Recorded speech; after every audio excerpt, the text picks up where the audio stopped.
Fala pessoal, eu sou Mauro, economista do Porquê, e começa agora mais um episódio do Economista em Tudo.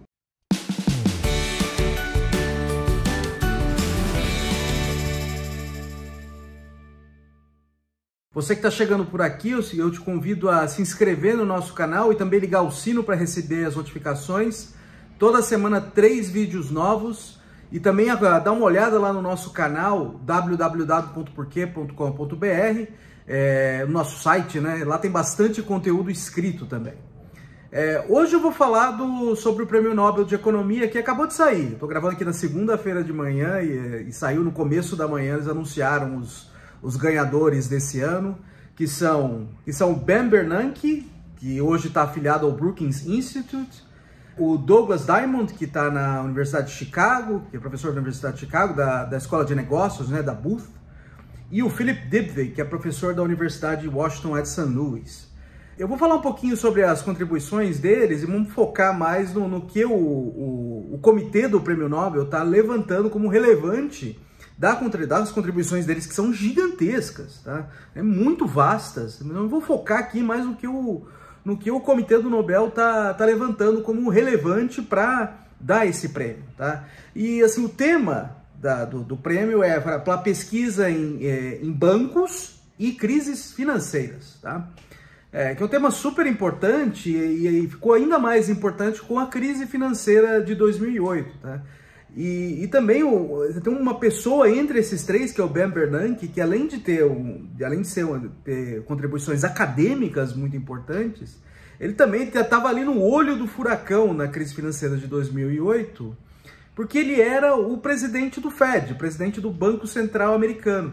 Tá? Ele foi presidente do Banco Central Americano de 2006 a 2014. Então, ele estava ali no olho do furacão quando tudo isso aconteceu, teve toda aquela bagunça nos mercados financeiros internacionais. Bom, eu vou falar um pouquinho primeiro sobre a contribuição do Bernanke. O Bernanke ele teve uma carreira acadêmica antes de ser presidente do Banco Central Americano.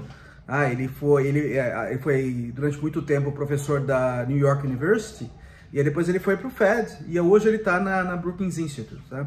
E boa parte do que é mencionado ali pelo comitê do Prêmio Nobel para dar o prêmio é com relação às contribuições dele para estudar a crise de 1929. Tá? Então a crise de 1929 foi uma crise financeira gigantesca que começou lá nos Estados Unidos e espalhou pelo mundo inteiro.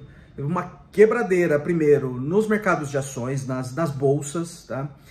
Depois, isso espalhou para o setor financeiro e para o setor real da economia, tá? E aí você teve quebradeira geral na economia, o desemprego disparou e a economia foi realmente para o buraco, tá? E demorou um tempo para se recuperar também, tá?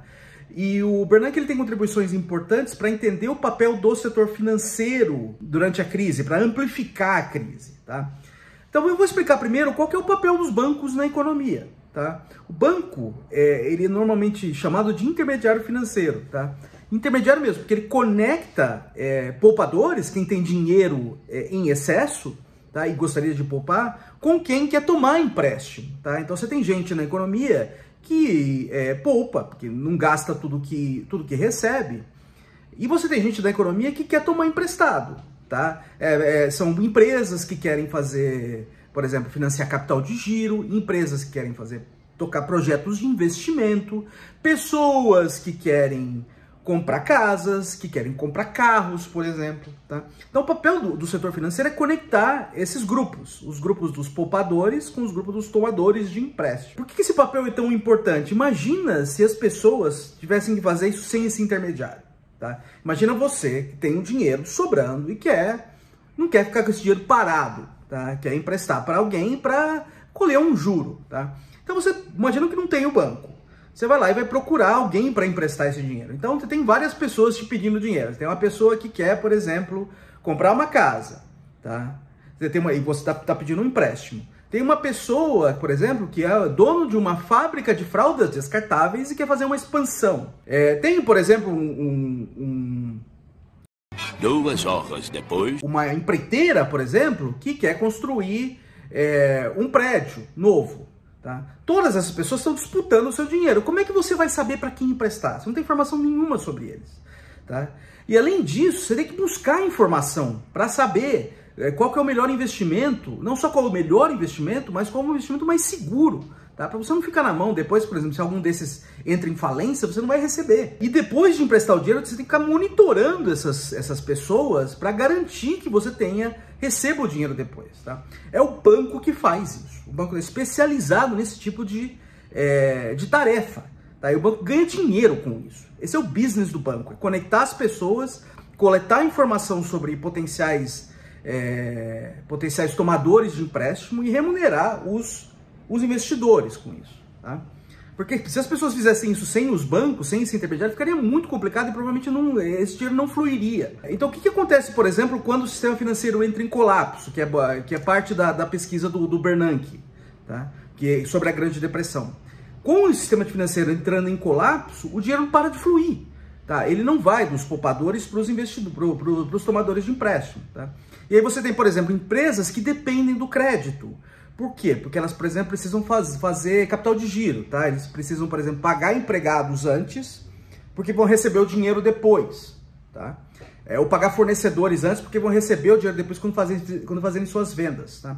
Esse dinheiro parando de chegar, você vai começar a ter empresas começando a falir, tá? Então, com o setor financeiro entrando em colapso durante a crise de 29, você também, isso aí se espalha para o setor real. Então você vê as empresas também entrando em colapso, tá? As empresas entrando em colapso, as empresas estão conectadas com outras empresas também, tá? Então, se por exemplo, eu tenho uma loja, sou dono de uma loja e eu preciso de capital de giro para comprar, por exemplo, roupa que eu quero vender. Como esse capital de giro não está chegando mais, eu não consigo mais comprar roupa, tá? Comprando roupa, quem me vendeu roupa fica sem dinheiro também. Além disso, agora eu não consigo mais pagar os meus funcionários, então eu tenho que botar essas pessoas, vou ter que demitir essas pessoas, tá? Então aí dá para ver como essa quebradeira chega no setor real da economia e aí contribui para amplificar ainda mais a crise, tá? Então você tem mais desemprego as pessoas também têm menos dinheiro no bolso, então vão gastar menos, tá? Gastando menos, outras empresas também entram em colapso. Isso aí pode desencadear uma crise gigantesca, como aconteceu em 1929. Tá? Então, boa parte da pesquisa ali do Bernanke, principalmente que é mencionado ali pelo Comitê do Nobel, tem a ver com a crise de 29. Tá? E o interessante é que o Bernanke também estava ali, teve a contribuição dele prática, na verdade, durante a crise de 2008 como o presidente do Banco Central americano. E o curioso é como foi diferente ali a atuação do governo, na verdade, no sentido de tentar salvar o setor financeiro, tá? A dar empréstimos direto para bancos e tentar segurar ali.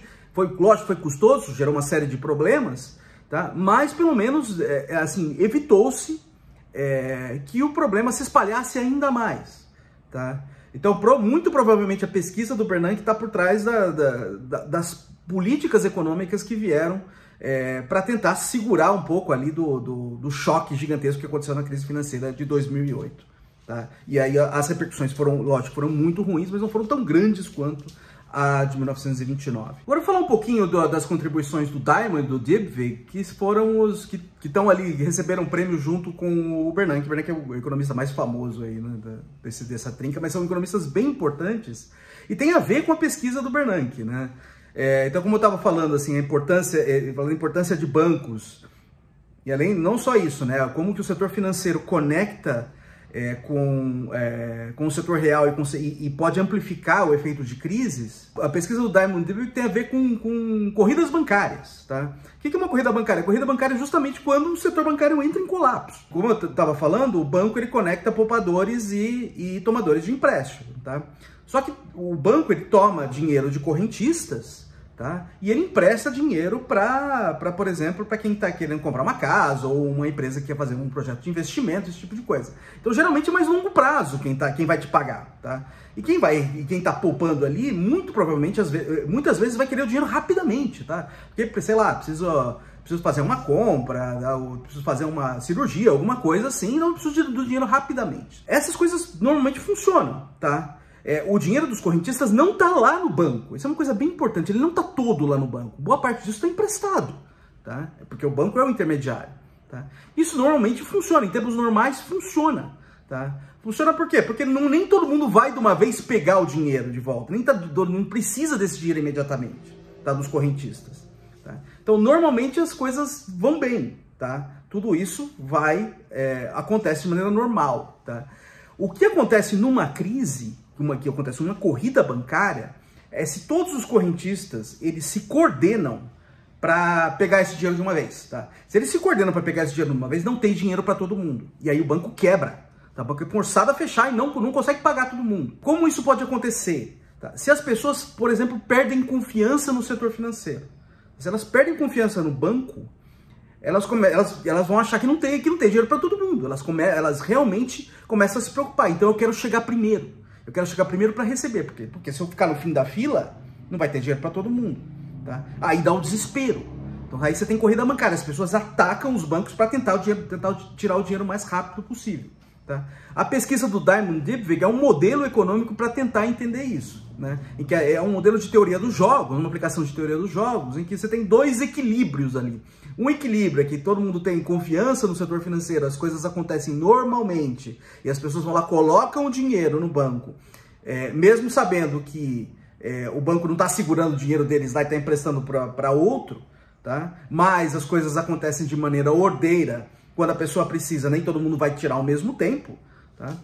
E um outro equilíbrio, que é o equilíbrio ruim, que é todo mundo ataca o banco de uma vez porque acha que não vai ter dinheiro sobrando lá. Então quer chegar o mais rápido possível. Isso é uma corrida bancária, tá? E isso aí leva ao colapso do setor, por exemplo, do setor financeiro. Pode se espalhar para o setor financeiro como um todo, né? Porque posso ter um banco em problema e aí as pessoas começam a achar que tem problema em todos os outros. E aí o setor financeiro inteiro pode entrar em colapso e gerar todas as repercussões que a gente discutiu aqui sobre como eu estava falando, sobre a pesquisa do Ben Bernanke, sobre as contribuições do Ben Bernanke. Aliás, eu tenho uma dica de filme aqui para quem tem interesse em cinema. Tem um filme antigo que chama Felicidade Não Se Compra, um clássico do Frank Capra, que ali tem a Grande Depressão como pano de fundo, e ali tem cenas em que ocorre uma corrida bancária assim. Tá? Então é uma coisa bem interessante. Esse filme é muito bom, muito legal. Eu recomendo fortemente para quem tem interesse em economia e para quem tem interesse em cinema também. Mr. and Mrs. Martini, welcome home. This is what I wished for. You see, George, you really had a one. É isso aí, pessoal. Muito obrigado por ter assistido o vídeo. A gente volta a conversar mais na semana que vem. Dá uma olhada no nosso site, tem bastante conteúdo lá. O endereço é www.porquê.com.br. A gente também tem nas redes sociais, tá aqui no YouTube, no Facebook, no Twitter e no Instagram. E é isso aí, até a semana que vem. Um abraço!